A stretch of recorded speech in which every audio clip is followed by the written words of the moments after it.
morning. David McKee. I'm our Dawson County SPLOST Administrator. This morning I'm here with our Park and Rec Director, Matt Payne, and our Programs Manager, Buffy Hamill. And today we're going to talk about and have a discussion about our upcoming SPLOST VII projects and what value that brings to the quality of life to the citizens of Dawson County and the kids and people that get to use our recreation areas. Matt, Buffy, I hope y'all are well. Let's jump right in for the sake of time. We have listed here essentially four different parks, four different projects. Several of those parks have multiple projects inside.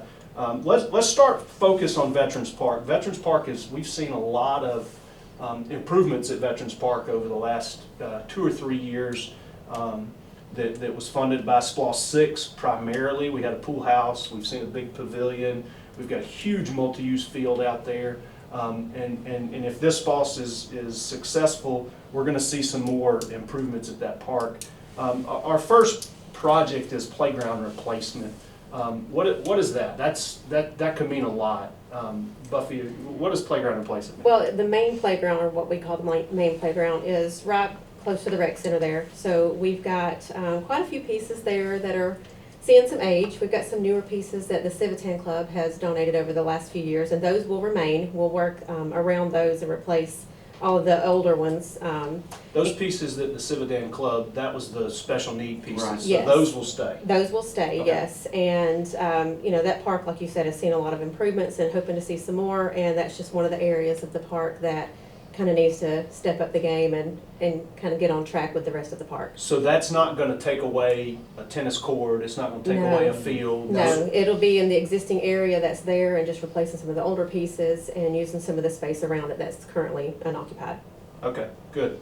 Moving through there, there's a football field, existing football field, and multi-use, multi-purpose field, I believe is what we've listed it here, at the back of that park, and we've listed turf for that.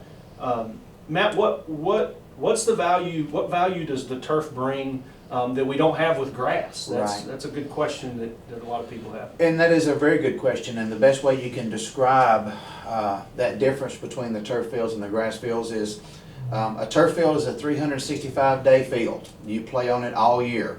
There is no maintenance that has to be done to it throughout the year. Now, when you start adding up those maintenance costs and you start adding it up all the other costs that go into it, it becomes very pricey to keep a field just for that short amount of time that you can use it. A turf field is...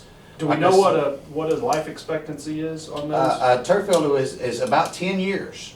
You get 10 good years out of a turf field. And then, even then, it's not a complete replacement. It is just to replace the right. I know my son plays football, has for many years up there.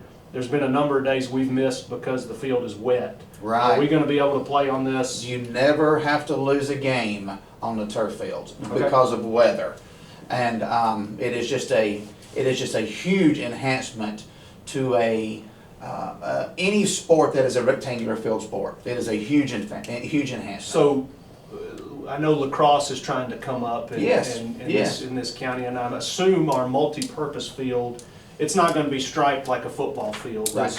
Would this field give you the ability to change the striping how we see fit? Yes, the multi-purpose field is a recreation dream in that you can put so many different things on it. And the multi-purpose field will have the ability to change those lines at any time. Good. So we can do a lot of really special stuff. And that kind of wraps up the basic projects at Veterans Park. Shifting down to Rock Creek Park.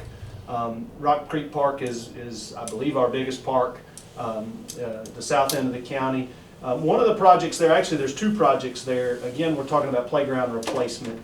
Is there anything in particular about that playground that we want to highlight here? Well, the main playground there, I would say, is as old as the park, which is 20 years old. Mm-hmm. So it's definitely in need of being replaced and making some of those items on there a little bit more handicap accessible and available to the entire community. The new playground would go over at the large pavilion on the opposite side of the park, close to the soccer field. So That's an end of the park that gets used tremendously throughout the year, and there's currently not a whole lot at that area for playground use, so it's just a swing set. So we would just add a playground there and make that area a lot more usable. And I'll use the term state-of-the-art playground. I assume that in 20 years, playground safety has become a big deal. Huge, yes. And this will, I assume this will enhance the safety as well as enhance the ability for the kids to play on these playgrounds. Absolutely. And we're going to make these playgrounds as handicap accessible as possible. Correct. Correct? Mhm. Yes, doing away with the mulch, all the kind of the old-fashioned way of doing it. I don't want to say old-fashioned way, but the way it was done. Now putting it in is completely where wheelchairs, strollers, anything rolls right across it. Very, very safe. Good. We've also, as one of our projects, Buffy just highlighted, this park's 20 years old. One of our issues is the asphalt there and the trail replacement. As the Public Works Director, I know that asphalt is a 12 to 15-year life expectancy, so we've far exceeded that. Asphalt parking and trail replacement, what does that consist of? Well, the walking trail, as you said, has served a great purpose, and it has done fantastic. But just as you said, it is in need of many, many repairs. So to add the new walking trail there would completely, it would enhance it a ton. As Buffy can attest to, the amount of citizens that use that walking trail is just off the charts. Year round. Off the charts. Yeah. And it's obviously it's tough on your knees when you're dodging potholes, and it's just needed, very much needed.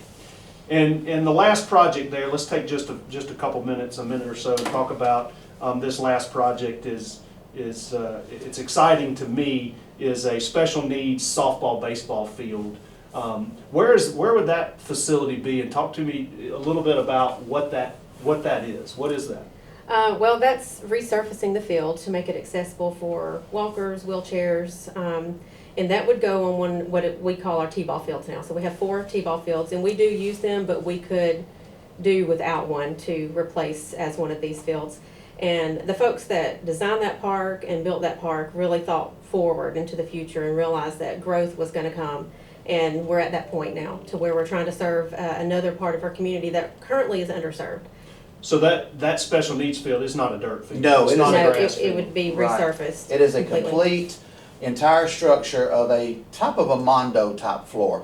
Similar to what you were talking about, the playground surface. Yes, yes. There is no part of it that would be dirt, no part that would be grass. It is completely accessible to any special needs, any type of situation that you could have. And it's my understanding that there are leagues that travel around these special Yes, we needs want- fields, we and wanna we want to get get into that. Right, we want to get into that world. We want to serve that part of the community that may have to travel somewhere to go do these types of things. We just want to be able to have a facility for those guys that we can kind of love on a little bit. And shifting gears now to War Hill Park improvements, I think we've covered the playground. We're adding a playground there. I think that this community is severely underserved with old playgrounds. So I don't want to spend any time on that playground, but that's another playground that will serve that park there. We talked about replacement of the fishing pier. Matt, is this going to replace the pier that was there that we Yes. had to remove because of Yes, rotten wood? we do have permission from the Corps of Engineers to put a new metal fishing pier right back in the same footprint that the other one was in. And we've got some paving there. We talked a little bit about at Veterans Park, the paving at War Hill is significantly older than that. And there's also some primitive hiking trails there. And when you talk about those primitive hiking trails, I guess the question that I have is, why is Dawson County, I assume it's Corps of Engineers property. Why is it Dawson County's responsibility to manage this park and bring that recreation Right. to that area? Right, and Can you talk about that? that is a very good question. Once again, backing up to what Buffy had said, we had some very forward-thinking leaders that in the past put these projects together, and one of these projects was a 25-year lease that we have with the Corps of Engineers. So it doesn't matter what part of that park is in Forsyth County or what part is in Dawson County, we as Dawson County have been given the task of managing and facilitating that entire park. And that's encompassed in a master plan that's Yes. approved by Uh-huh. the Corps of Engineers, and trails are on that master plan. Right. And we really don't have the jeopardy to deviate from that master plan, is that correct? Right, that is correct. Okay. And what I wanted to make sure we stressed on this is that it's not just one circular trail. It's not just one that goes along the perimeter. There is going to be that has the beautiful views of Lake Lanier, but this is going to be a trail system. It's going to have many trails that cut through the bulk of the land that is not being used. As you know, we have close to 100 acres on the north side of the boat ramp that we don't touch. Vastly undeveloped. Vastly unused. And I think that our citizens could really take advantage of that part of the park itself. Even adding trails to the other part of the park where we have the campsites, going up over the mountain Sure. with some trails. And this is more to just taking a chainsaw and trimming. Oh, right, limbs yeah, and this is making a trail. still, you still have to have ADA compliant areas. You have to do a whole lot of work within land manipulation. So there's more to it than just having a dirt area that goes through the woods. This has to be something that is safe and has to be something that is more manicured than what I think folks might understand. And last, Matt, well, for the sake of time, one of the projects here is Etowah River Road Canoe Park. Mm-hmm. That's going to be a joint venture project between Etowah Water and Sewer and Dawson County Board of Commissioners. Just in 10 or 15 seconds, talk to us about what the value of having a northern canoe launch would bring, again, to the quality of life from Right. a recreation standpoint for Dawson County citizens. Well, if you've ever driven by the river park from April to October, you'll see how incredibly used that river park is. And that is where we put in at Highway 9 and we float down to Kelly Bridge.